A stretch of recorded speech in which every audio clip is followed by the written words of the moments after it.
시편 58편 1절에서 11절 말씀입니다. 구약 성경 844면입니다.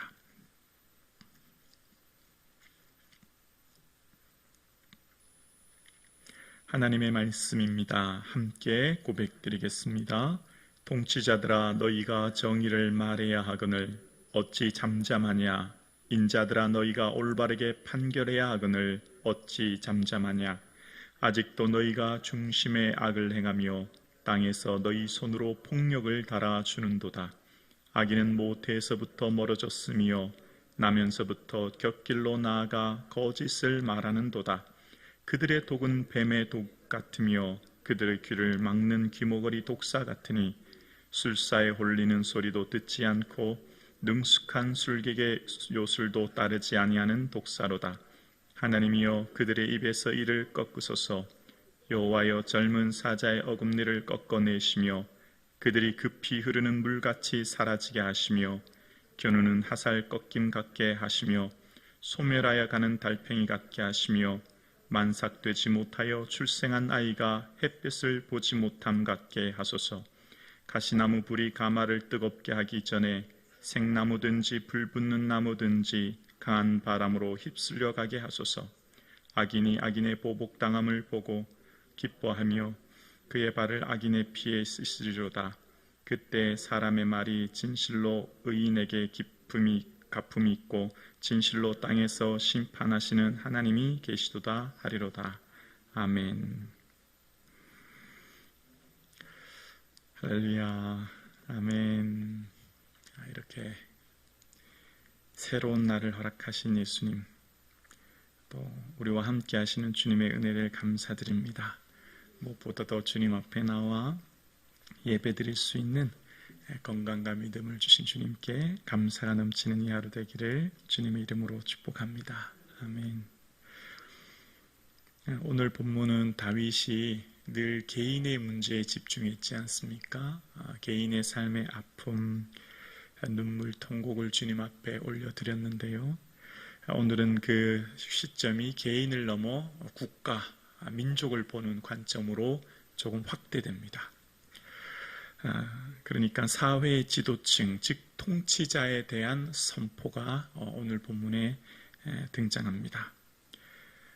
사회 통치자들에 대한 경고는 어쩌면 오늘 시편이 유일하다 할 수 있는데요. 오늘 본문의 시편의 통치자들이라고 하는 표현으로 시작하는 이 표현, 그리고 계속되는 시편의 내용은 하나님께서 다윗을 향해 선포하시는 말씀입니다. 다윗은 선지자였습니다. 어떻게 그것을 알 수 있는가 하면 사도행전에 베드로가 성령의 충만함을 받고 설교할 때 형제들아 내가 조상 다윗에 대하여 담대히 말할 수 있노니 그는 선지자다라고 사도행전 2장 30절에 말합니다. 선지자는 하나님의 말씀을 대언하는 사람입니다. 특히 백성들의 잘못, 그러니까 사회 지도층, 권력자들에 대한 잘못을 지적하고 그들이 회개하고 돌이키게 하는 것이 선지자의 중요한 임무입니다. 선지자의 모든 선포의 핵심은, 그 초점은 권력자들에게 있어요. 사회 지도층에게. 왜 권력자들이 중요할까요? 권력자들이 정치 지도자의 정치가 정의를 행하지 않으면 사회에 억울한 사람이 생기고 굶주리는 사람이 생기거든요.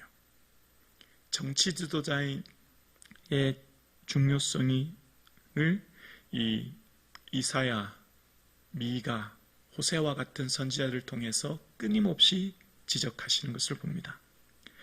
오늘 본문은 다윗을 통해서 말씀하시는, 하나님의 선지자를 통해서 그 시대를 말씀하시는 하나님의 마음을 알 수 있는 거죠. 정치 지도자들, 특히 이때 당시 모든 지도자들의 아주 중요한 덕목 중에 하나는 재판이었는데요. 재판할 때에 하나님께서 어떻게 해야 될지를 신명기를 통해서 주님께서 말씀하십니다. 재판을 굽게 하지 말고 뇌물을 받지 말라. 뇌물은 지혜자의 눈을 어둡게 한다 라고 신명기 16장에 말합니다. 그런데 그럼에도 불구하고 끊임없이 지도자들이 뇌물을 사랑하고 고아를 위해 신원하지 않은 모습이 이사야 등장하는 것처럼 오늘 본문이 그런 시대입니다. 지금 다윗이 살고 있는 시대가 너무나 약자와 고아와 과부, 연약한 사람들이 고통받는 시대가 이 시대였어요. 어떻게 그것을 객관적으로 알 수 있냐면 다윗은 도망자로 다닐 때 아둘람 굴에 가지 않습니까? 그 아둘람 굴에 갈 때 다윗 곁에 왔던 사람들이 환난당한 자, 빚진 자, 마음이 원통한 자였어요. 그 사람들이 400명가량 되었다라는 것으로 보아 그 시대가 굉장히 정의가 굽어지고 올바른 재판이 행해지지 않은 시대임을 알 수 있습니다. 빚진 자라고 얘기합니다. 왜 빚을 질까요? 하나님이 다스리시는 나라에는 빚진 자가 생길 수가 없습니다. 빚을 져서도 안 되고 그런 사회가 등장해서 안 됩니다. 왜 빚을 질까요? 갑작스런 기후변화로 인하여서 굶주림과 어려움으로 있을 때 남에게 어떤 식량을 빌리지 않습니까?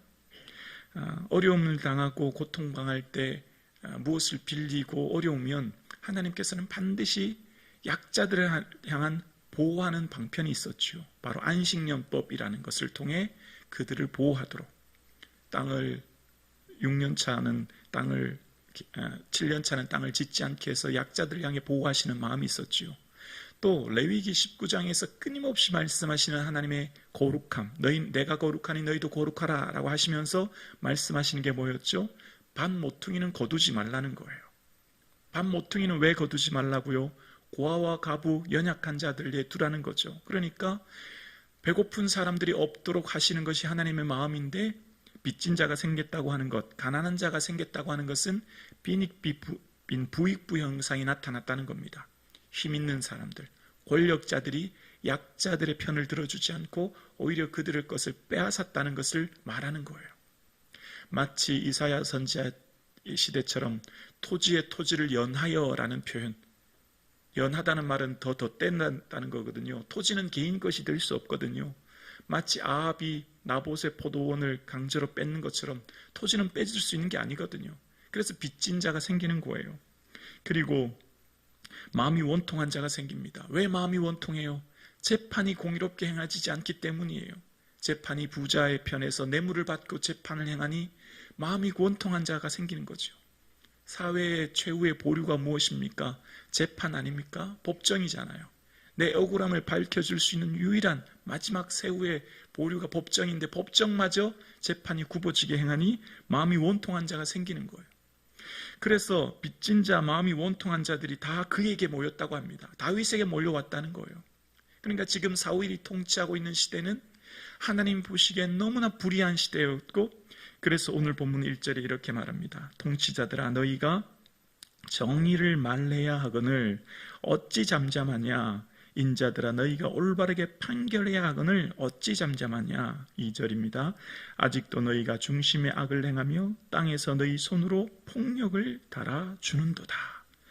사회의 모든 지도자들이 정의를 행하지 않으면 사회의 고통과 눈물 받는 자들이 생기는데, 오늘 본문의 통치자들은 정의를 행하지 아니하여 억울하고 원통한 자들이 있지만 잠잠하고 재판을 굽게 행하여 판결이 바로 행하지 않으므로 눈물 흘리는 자들이 생겼다는 겁니다.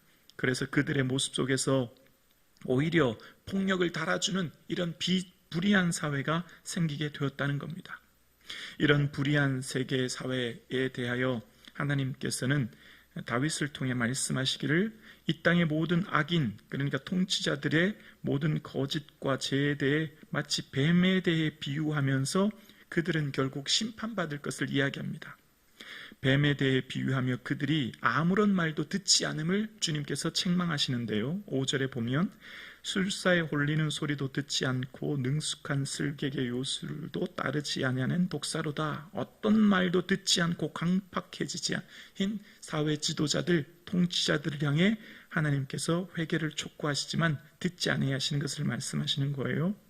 그래서 주님께 고백하며 외칩니다. 6절입니다. 하나님이여 그들의 입에서 이를 꺾으소서. 여호와여 젊은 사자의 어금니를 꺾어내시며, 하나님의 심판하실 것을 말씀하시는데요. 이 7절부터 9절까지의 이제 한 비유를 들어 설명하기 시작하는데요. 이것은 다 잠깐 있을 것들에 대해서 이야기합니다. 7절을 보면 그들이 급히 흐르는 물같이 사라지게 하시며, 이때 당시 급히 흐르는 물, 그러니까 이스라엘은 이 우기 때만 흐르는 건천인 와디가 있어요. 우기와 건기로 나눠지지 않습니까? 비가 아주 안 올 때인 건기가 있는 반면 우기 때는 폭우가 쏟아지지 않습니까? 그런데 그때는 이 와디라고 하는 곳에서 물이 엄청나게 급격하게 흐르지만 올해 1년 내내 흐르는 물이 아니라 우기 때만 잠깐 급히 흐르고 마는 물을 말하는 겁니다. 교훈 7절 후반절에 보면 교훈은 하살의 꺾임이라고 이야기합니다. 하살은 사람을 공격하여 죽게 만드는 강력한 도구이지만 하살의 재료가 나무일 뿐입니다. 꺾여버리면 아무런 쓸데가 없는 것이죠. 또 8절에 보면 소멸하여 가는 달팽이 같게 하시며 라고 이야기합니다. 달팽이가 태양빛 앞에 금방 마루어 자취를 감출 아주 연약한 동물일 뿐이죠. 그리고 8절 후반절에 보면 만삭되지 못하여 출생한 아이가 햇볕을 보지 못하게 하소서라고 고백합니다. 마치 어머니의 뱃속에서 유산되어지는 아이를 비유하는 거예요. 또한 9절에 보면 가마나무 불이 가마를 뜨겁게 하기 전에 생나무든지 불붙는 나무든지 강한 바람으로 휩쓸려 가게 하소서라고 이야기합니다. 아무런 쓸데없는 가시나무, 그것이 가마를 뜨겁게 하지만 그러나 나무에 강한 바람에 불어가면 날아가면 아무런 소용이 없다. 그러니까 7절부터 9절까지의 이야기를 한마디로 요약하면 다 지나간다. 영원하지 않다. 잠깐 후면 사라질 것이다. 라고 이야기하는 거예요. 이 세상의 것들 마치 영원한 것처럼 통치자들이 세상을 호령하며 세상을 향해 말하지만 아니다는 거죠. 하나님 보시기에 잠깐 있을 것들임을 이야기하시는 거예요. 그러면서 하나님께서는 세상을 가만히 보고 계신 분이 결코 아니라고 하는 것을 10절과 11절에 이야기합니다. 10절에 보면 의인이 악인의 보복당함을 보고 기뻐하며 그의 발을 악인의 피에서 씻으리로다. 11절 함께요. 그때 사람의 말이 진실로 의인에게 가품이 있고 진실로 땅에서 심판하시는 하나님이 계시다 하리로다. 아멘. 세상은 마치 하나님 없는 것처럼 통치자들이, 악인들이 득세하고, 그래서 이 세상을 살아가는 우리의 마음이 힘들고 어려울 때가 있습니다. 마음이 억울하고 원통할 때도 있죠. 그러나 결국 다 지나가며 영원한 것은 없다는 것을 본문은 말하고 있는 겁니다. 그러면서 하나님께서는 권력자들을 향해서 결국 심판하실 것임을, 그래서 모든 사람들이 하나님은 계시다라고 고백할 날이 있음을 이야기하는 겁니다. 오늘 이 새벽 함께 예배드리시는 사랑하는 성도님, 이 세상은 다 지나갑니다. 우리는 청지기입니다. 보던 일을 셈할 날이 곧 옵니다. 결산할 날이 오는 거예요. 사람의 박수와 인정을 받는 것은 순식간입니다. 하나님의 박수와 인정을 기대하며 때로는 억울하고 때로는 마음이 괴롭고 때로는 힘든 일이 있어도 심판주 되시는 하나님 앞에 설 날을 바라보며 오늘도 인내할 수 있기를 주님의 이름으로 축원합니다.